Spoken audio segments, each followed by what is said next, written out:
Prennent toute la place. Bonjour Karima. Salut! Bon jeudi à tout le monde. Bon jeudi? Il est 9h. Ben oui. C'est ça. C'est ça qui est ça. C'est 9h, on est ensemble jusqu'à midi, évidemment. Donc, toujours un plaisir de retrouver les auditeurs, de te retrouver, Rémi. Beaucoup de choses dans l'actualité, hein, politique, il y a pas mal d'affaires aussi. Ben, en fait, juste la vie aussi, c'est en soi pas mal de nouvelles aujourd'hui. Oui, mais là, ça commence à être pas mal politique. Là. Oui. Je ne sais pas si c'est parce que Paul Saint-Pierre Plamondon est revenu de vacances hier. Je ne sais pas si c'est parce que Chantal Soucy, la dernière députée de la CAQ, a annoncé qu'elle ne se représentera pas. Elle l'a fait dans les dernières heures. Mais là, j'ai l'impression qu'on... Tu sais, la fameuse période pré-campagne électorale, là, on est en plein dedans. Là. Oh, oui. Là, on était dans le pré-pré avant. Là. Puis ça, c'était pour les obsédés comme toi puis moi. Mais là, on est dans le pré. Oui. Puis là, il va y avoir la campagne qui va être normalement déclenchée. La date, là, apparemment, c'est quelque chose comme le 29 août. Oui, c'est ça l'affaire. C'est ça qui circule. C'est ça qui circule. Non, on est vraiment... on commence à sortir tranquillement de la piscine, là, quoi qu'en fin de semaine, il annonce pas mal chaud. Mais, tu sais, pour les politiciens, il faut quand même se remettre pas mal en selle avec tout ça. Puis il y a eu ce sondage aussi, le Palace Data, l'actualité, où ça chauffe, là, comme on dit, dans le sens que ça fait mal pour la CAQ. Ils ont perdu quand même 6 points là, dans l'électorat francophone. Donc, l'effet fréchette, il y a comme un petit vent frais, là. Mais y en a-t-il eu? Mais c'est ça l'affaire. Ça, c'est la fameuse question parce que tu sais, le fait qu'elle ait gagné des points à un moment donné, soit au tout début, là, quand elle a pris la place de François Legault à la suite de la course à la chefferie, je peux pas appeler ça un effet. Il y avait pas vraiment... En fait, c'est l'effet nouveauté, là, pseudo-nouveauté, parce qu'on s'entend, des fois, on essaie, comme on dit, de faire du neuf avec du vieux. Non pas que je dis que Madame Fréchette, c'est vieux, mais au sens que, au terme de la marque, la CAQ, on essaie de faire du neuf avec du vieux, mais tu peux pas... abolir, si tu veux, le bilan de la CAQ. Puis d'ailleurs, quand tu regardes tous les départs, tu as parlé de Chantal Soucy qui a attendu, là, hey, ça, c'est minuit moins une, là. T'apprends ça comme ça, là, tu regardes un peu justement les sondages. Je trouve que ça envoie encore une fois un message de désaveu, puis ça envoie un drôle de message. Au point même qu'on pourrait se poser la question, coudonc, tu sais, la CAQ, c'était-tu le parti de François Legault, quelque part? Puis la marque de la CAQ, ça s'en va où? C'est-tu fini, cette affaire-là? Bien, c'est parce qu'en fait, la règle, apparemment, à la CAQ, à l'interne, c'était vous pouvez partir. Idéalement, vous restez. Si vous êtes ministre, en plus, ça pourrait nous aider. Mais fin mai. Fin mai 2026, s'il vous plaît, si vous partez après ça, là, ça va être mal vu. Puis on mène... Et là, depuis la fin mai, Chantal Soucy, donc, annonce son départ. Elle était dans Saint-Hyacinthe. Elle allait se coltailler avec Simon-Pierre Savard-Tremblay, qui a quitté son poste de député fédéral pour devenir ensuite le candidat officiellement du PQ dans Saint-Hyacinthe-Bagotte. Il y avait François Bonnardel, qui a quitté aussi depuis la fin mai. On a Mathieu Lacombe, Sylvie Damour, Carole Mallette, Mathieu Lemay, Jean Boulet. Ça fait beaucoup, là. Ça fait beaucoup de gens qui, sachant que c'était la fin mai, la date limite, ont quand même fait on va attendre un tout petit peu que l'été se déroule.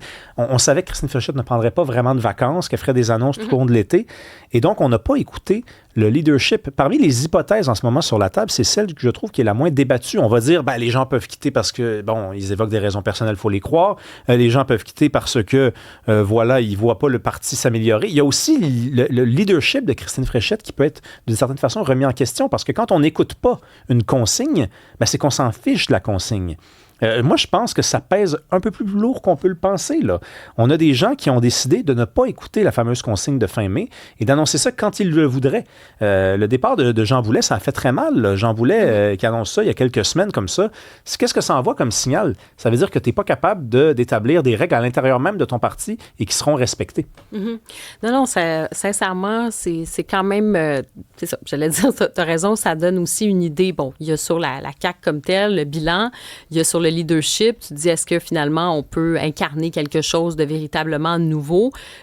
Et ça fait aussi, là, j'ai testé la température de l'eau. Je regarde les sondages. Je vais parler aux gens. Tu sais, à un moment donné, ces députés-là, les ministres, ils parlent à leurs gens là, de leur comté. Ils parlent à leurs citoyens.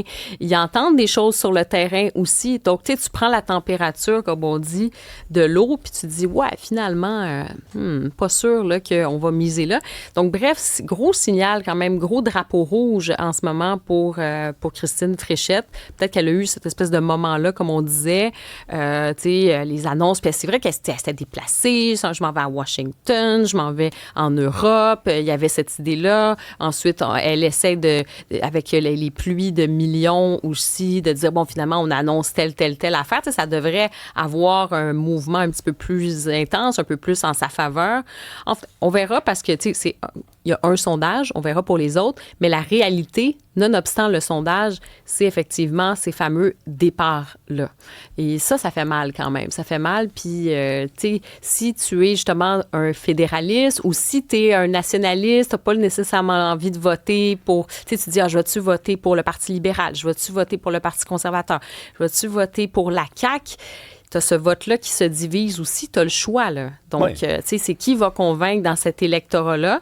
Là, en ce moment, en tout cas, on voit que Éric Duhaime a l'air de prendre quand même son envol du côté de la région de Québec. Je pense que ça va jouer dur du côté de la région quand même de Québec. Son premier dans la région de Québec. Oui, mais c'est ça. Donc, tu vois quand même que les choses se placent, mais c'est très difficile en ce moment pour la CAQ. La mathématique n'est pas tout à fait exacte, mais j'ai l'impression, Karima, que à chaque fois qu'un député de la CAQ annonce son départ, c'est comme si ça faisait 2 députés à aller chercher. Je m'explique. Il faut certainement trouver un candidat dans la circonscription qui est occupé par le député qui annonce ne pas vouloir se représenter. Ça, c'est juste logique. Mais imaginons aussi ceux qui considèrent la possibilité de se lancer pour la CAQ en ce moment. La CAQ essaie de recruter. Là, ça va lui prendre 125 candidats. Là, hein? Donc, à partir du moment que tu as besoin de 125 candidats, il y en a en ce moment qui ont des offres puis qui se disent écoute, j'y pense, ça me tente, les idées, OK. Et là, on annonce que quelqu'un s'en va. C'est sûr que c'est pas le fun. Parce que là, tu te dis, ah là là, le monde s'enfuit du bateau. Hein, ils font pas, c'est pas comme si le bateau était en mer et qu'il y avait toutes sortes de gens qui essayaient de monter, puis on se dispute des places. C'est pas ça qui se passe pantoute, là, le bateau coule. Le bateau coule. Et donc, c'est difficile de recruter aussi.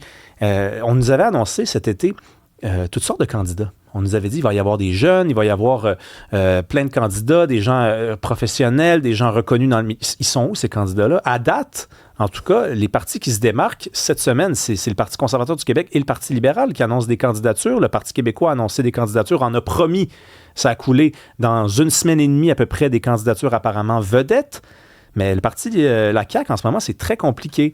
Et le problème, c'est que là, tu vas te ramasser avec des militants qui sont des gens vaillants, qui sont des gens fiers, qui sont des gens travaillants, mais qui ne sont pas forcément des gens qui ont un profil suffisamment intéressant. Si tu habites dans une circonscription où tu as une candidature vedette du Parti libéral versus un militant imberbe sur sa pancarte là, qui a l'air d'avoir 0 expérience, là, tu fais, là, je sais pas, je veux quand même que mes dossiers avancent comme citoyen. Là, c'est qui que j'encourage? Je vais encourager non pas le candidat imberbe, mais la personne que ça te fasse, c'est d'un journaux, puis on dit qu'elle a été présidente de telle affaire, telle affaire, telle affaire. Mm-hmm.